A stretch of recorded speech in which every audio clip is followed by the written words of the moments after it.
A quem está no trono e ao Cordeiro,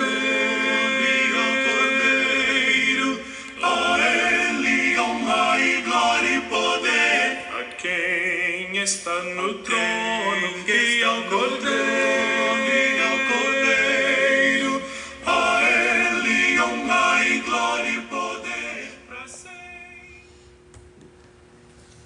Olá, irmãos e amigos. Estamos juntos mais uma vez para o nosso café com Deus. Meu nome é Edivaldo e hoje gostaria de compartilhar mais uma mensagem, mais uma devoção, baseada no livro de Atos, capítulo 15, versos de 1 a 11. Assim diz a palavra de nosso Senhor. Alguns homens desceram da Judéia para Antioquia e passaram a ensinar aos irmãos: se vocês não forem circuncidados, conforme o costume ensinado por Moisés, não poderão ser salvos. Isso levou Paulo e Barnabé a uma grande contenda e discussão com eles. Assim, Paulo e Barnabé foram designados, junto com outros, para irem a Jerusalém, tratar dessa questão com os apóstolos e com os presbíteros. A igreja os enviou. E ao passarem pela Fenícia e por Samaria, contaram como os gentios tinham se convertido. Essas notícias alegravam muito a todos os irmãos. Chegando a Jerusalém, foram bem recebidos pela igreja, pelos apóstolos e pelos presbíteros, a quem relataram tudo o que Deus tinha feito por meio deles. Então se levantaram alguns do partido religioso dos fariseus que haviam crido e disseram: é necessário circuncidá-los e exigir deles que obedeçam à lei de Moisés. Os apóstolos e os presbíteros se reuniram para considerar essa questão. Depois de muita discussão, Pedro levantou-se e dirigiu-se a eles: irmãos, vocês sabem que há muito tempo Deus me escolheu dentre vocês para que os gentios ouvissem de meus lábios a mensagem do Evangelho e crescem.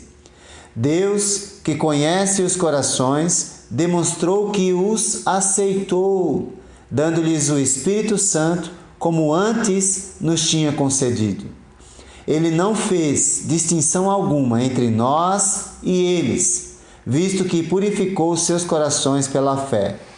Então, por que agora vocês estão querendo tentar a Deus, pondo sobre os discípulos um jugo que nem nós, nem nossos antepassados conseguimos suportar? De modo nenhum. Cremos que somos salvos pela graça de nosso Senhor Jesus, assim como eles também. Alguns cristãos judeus saíram de Jerusalém, foram a Antioquia, da Síria.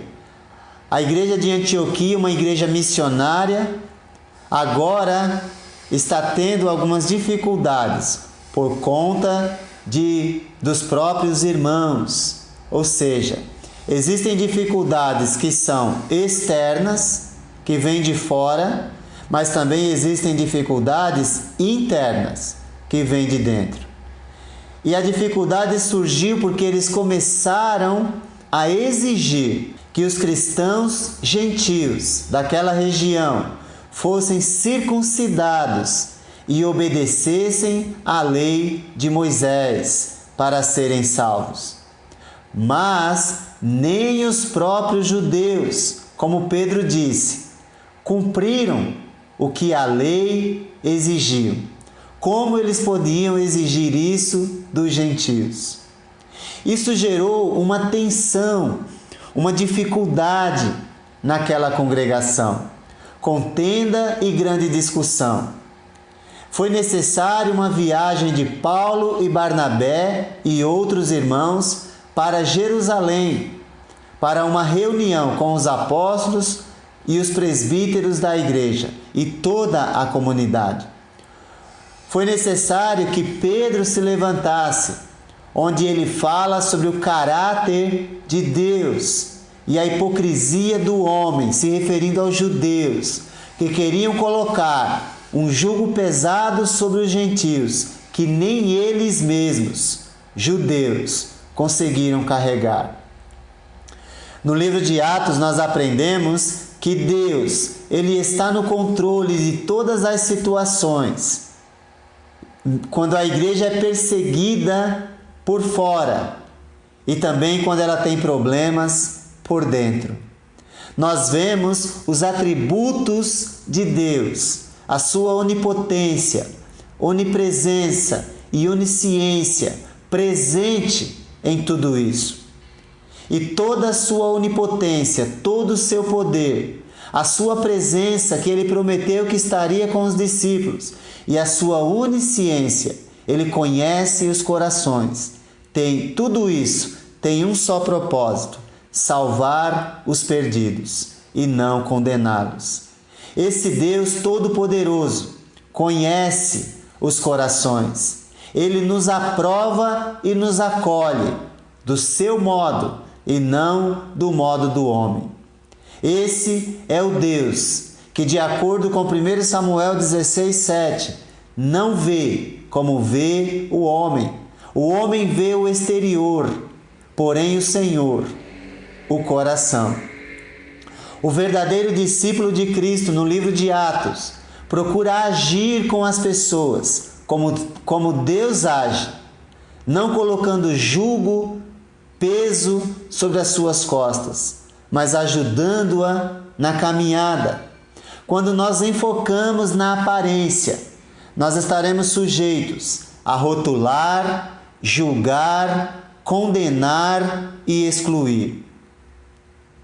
Pedro diz que o Deus que conhece os corações lhes deu testemunho dos gentios, ou seja, acolheu, ele aprovou, ele aceitou os gentios. Agora, como Deus nos aprova e nos acolhe? Pedro diz, quando apresentou a sua observação, que ele concede o Espírito Santo, o mesmo Espírito que ele concedeu aos judeus, ele concedeu aos gentios. Se referindo a Atos capítulo 2, quando ele tomou a palavra e pregou. E se referindo a Atos 10, quando foi enviado para pregar a Cornélio, um centurião gentio. Deste modo, ele selou um povo com um único espírito para um destino certo. E o Espírito é a garantia, tanto para os judeus como para os gentios, a garantia da salvação eterna. E isso coloca todos, judeus e gentios, em pé de igualdade. Se houver diferenças, essas são feitas pelo ser humano, mas não por Deus. Todos os que são batizados, sepultados nas águas, recebem o Espírito Santo pela fé no Senhor Jesus, como garantia da sua salvação.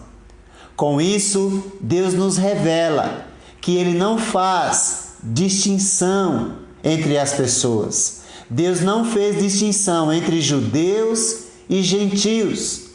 Por isso Ele nos ensina, em Romanos capítulo 15, verso 7, acolhei-vos uns aos outros, como também Cristo nos acolheu para a glória de Deus. Esse acolhimento divino é para que Deus seja glorificado num só povo, a igreja.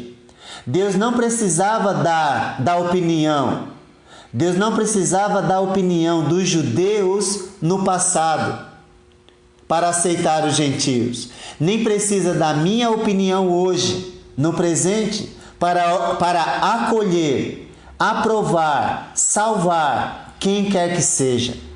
Pois o seu desejo é que todos se arrependam e sejam salvos. Na família cristã, não deve haver espaço para distinção por raça, classe social, realizações acadêmicas, tradições opiniões ou qualquer outra coisa. Todos são iguais, porque Ele nos salva pela sua graça. Não há merecimento de ninguém. Todos são dependentes da salvação de Deus. Nossos corações são purificados pela fé e não pelas coisas, pelas obras que fazemos. Pedro diz: Ele não fez distinção alguma entre nós e eles, visto que purificou os seus corações pela fé. Jesus disse em certa ocasião que os puros de coração verão a Deus. E nós descobrimos aqui que esses puros de coração são feitos pelo próprio Deus. Somos salvos pela graça, mediante a fé. Depois da experiência da salvação, entendemos que fomos refeitos por Deus em Cristo para praticar boas obras. O discípulo de Cristo não pratica boas obras para ser salvo. Ele pratica porque já foi salvo.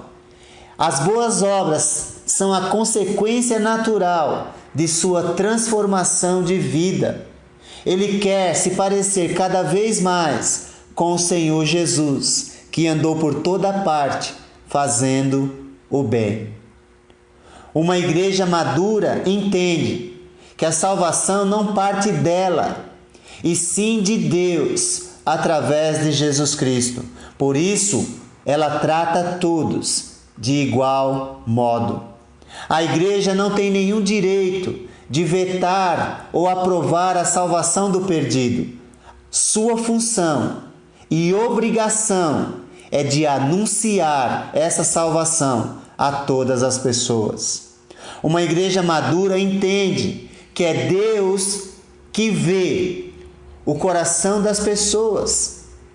Por isso, em se tratando de acolhimento e aprovação de alguém, uma igreja madura sabe que esse é o papel de Deus.